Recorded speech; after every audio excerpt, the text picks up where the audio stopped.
बच्चों, सर्वेषां सुस्वागतम। कैसे हैं आप सभी? आशा करती हूँ आप सभी अच्छे होंगे। एक बार फिर से आपका स्वागत है आपके अपने चैनल संस्कृत विद पूनम पर। आज हम संख्या ज्ञानम के विषय में पढ़ेंगे। संख्या ज्ञानम, जैसे ही पता चल रहा है, संख्या होता है नंबर और ज्ञानम ज्ञान, संख्या का ज्ञान।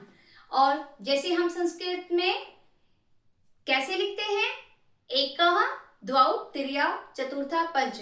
आपने अभी तक क्या पढ़ा है? आपने 1 2 3 4 5 6 7 8 9 10 और हिंदी में क्या पढ़ा है आपने? 1 2 3 4 5 6 7 8 9 10। ठीक है, अब आज हम इसका प्रयोग करना सिखाएंगे कि आपको संस्कृत में इन नंबर्स को कैसे लिखना है। ठीक है, और संस्कृत में लिंग कितने होते हैं बच्चों? बताइए। संस्कृत में 3 लिंग होते हैं, पुल्लिंग, स्त्रीलिंग और नपुंसकलिंग। ठीक है, और इन नंबर्स का प्रयोग हम कैसे करेंगे आज हम इस वीडियो में जानेंगे। आइए समझते हैं संख्या ज्ञानम। ये क्या है? अंक 1 2 3 4 5।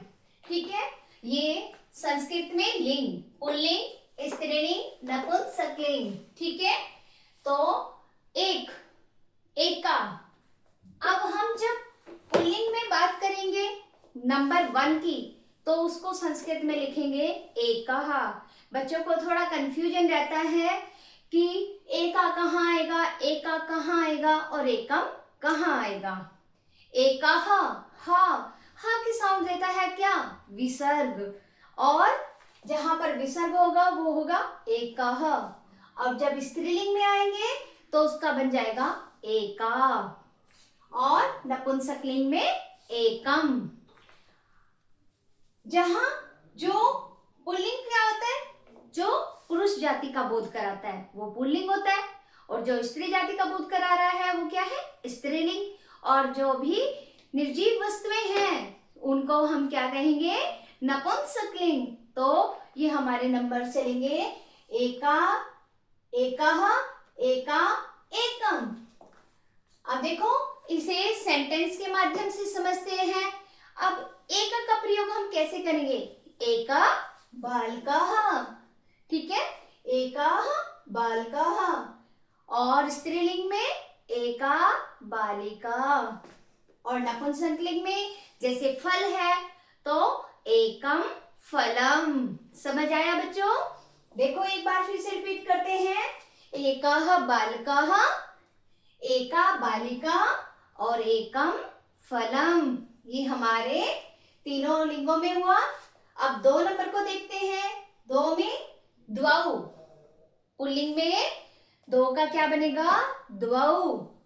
और स्त्रीलिंग और नपुंसकलिंग, ये देखो यहाँ आपको दोनों चीजें सेम नजर आ रही है। ठीक है, तो देखो ये द्वे, क्या बोलेंगे इसको? द्वे। तो हमें याद रखना है कि जो नंबर 2 है वो संस्कृत के स्त्रीलिंग और नपुंसकलिंग में दोनों में समान रूप से रहेगा, द्वे। क्या रहेगा? द्वे। अब आते हैं नंबर 3 पर। तो नंबर 3 को हम संस्कृत में क्या कहेंगे? सॉरी, इसके लिए अभी हम एक एग्जांपल देखेंगे 2 नंबर का। द्वौ बालकौ, 2 बालक। द्वे बालिके, अब स्त्रीलिंग है तो बनेगा द्वे बालिके। और द्वे फले। नंबर 3 त्रिये, क्या बोलेंगे पुल्लिंग में? त्रिय। तिस्र, त्रीणि। ठीक है, और इसका एग्जाम्पल देखते हैं अभी। त्रिय बालकः, तिस्र बालिकः, त्रीणि फलानि। अब कई बच्चों को कंफ्यूजन हो जाता है कि 3 को कहां पर मैम ये त्रीणि भी आ जाता है। कई जगह जब आप क्वेश्चन आंसर करते हैं तो आंसर में आपको त्रीणि नजर आता है कहीं, और जब हम 1 से 10 तक की गिनती करते हैं तो वहां पर क्या लिखते हैं? त्रिय लिखते हैं, क्योंकि पुल्लिंग में त्रिय का प्रयोग होता है और नपुंसकलिंग में त्रीणी, नपुंसकलिंग में त्रीणी, और स्त्रीलिंग में क्या रहेगा, ये रहेगा तिश्रा। ठीक है, तिश्रा। एग्जाम्पल एक बार देखें फिर से। त्रिय बालिका, तिश्रा बालिका, त्रीणी फलानी। तो ये हमारे नंबर 3 तक। नंबर 4 पे आइए। नंबर 4 को देखो हम क्या कहेंगे, चत्वारा। पुल्लिंग में क्या बोलेंगे, चत्वारः। चतस्रा स्त्रीलिंग और चत्वारी नपुंसकलिंग। चत्वारा, चतस्र और चत्वारी। ठीक है, अब देखो पुल्लिंग का एग्जाम्पल देखते हैं। चत्वारा बालकाः, चतस्रा बालिका, चत्वारी फलानी।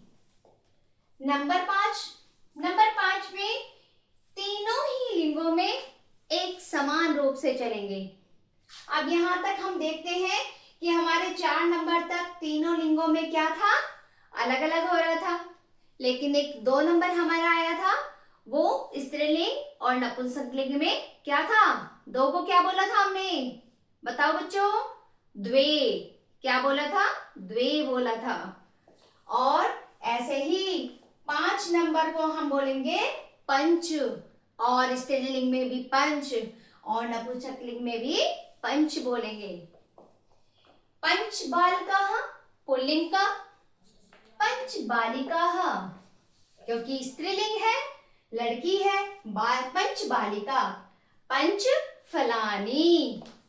ये हमारे 5 नंबर तक हुए। अब हम आगे के नंबर देखेंगे कि हमें उनको संस्कृत में कैसे लिखना है। आगे के नंबर जैसे कि 60 और जितने भी हमारे नंबर है आगे के 20 तक, ये हमारे 4 नंबर तक ही ऐसा होता है कि जिनको हम तीनों लिंगों में अलग अलग लिखते हैं, उसके बाद के नंबर्स हमारे क्या आते हैं, सेम रूप में आते हैं। तीनों लिंगों में समान रूप से चलते हैं। 6 षट, 6 को क्या बोलोगे, षट। 7 सप्त, 8 अष्ट, 9 नव और 10 दश। ठीक है, एकादश, एकादश को क्या कहेंगे, जल्दी से जवाब दीजिए कमेंट में। 11 और 1 2 में आप कैसे बोलते हो, 11। 12 नंबर को द्वादश, हिंदी में क्या कहेंगे, 12। 13 को लिखेंगे त्रयोदश, त्रयोदश। 14 को चतुर्दश। 15 पंचदश। अब देखो हमारे यहाँ एकादश, द्वादश, त्रयोदश, चतुर्दश, पंचदश, लेकिन यहाँ 16 पे आके चेंज हो जाता है, तो क्या बन जाता है, षोडश। षोडश 16। 17 सप्तदश, 16 क्या बनेगा, सप्तदश। 18 अष्टादश, अष्टादश। 19 को बोलेंगे नवविंशति। इसको हम 9 10 भी बोल सकते हैं। क्या बोल सकते हैं, 9 10।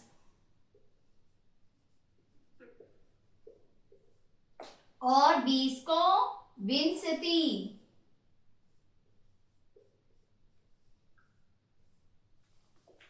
एक बार हम फिर से रिपीट करेंगे ये नंबर्स। 60, 6 को बोलेंगे षट, हिंदी में जैसे आप बोलते हो 6। 1 2 में आप बोलते हो 6, संस्कृत में क्या बोलोगे, षट। क्या बोलते हो, षट। इसको षड भी बोलते हैं। क्या बोलते हैं, और षड भी बोलते हैं।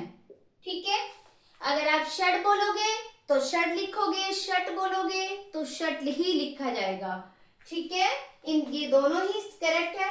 आप इनमें से दोनों में से एक कोई भी यूज कर सकते हैं।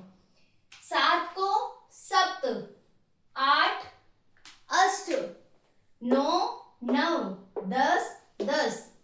11 को क्या कहेंगे? एकादश। सबको समझ आ रहा है? और 12 को क्या कहेंगे? द्वादश। 13 त्रयोदश, 14 चतुर्दश, 15 पंचदश, 16 षोडश, 17 सप्तदश, 18 अष्टादश, 19 नवदश और 20 विंशति।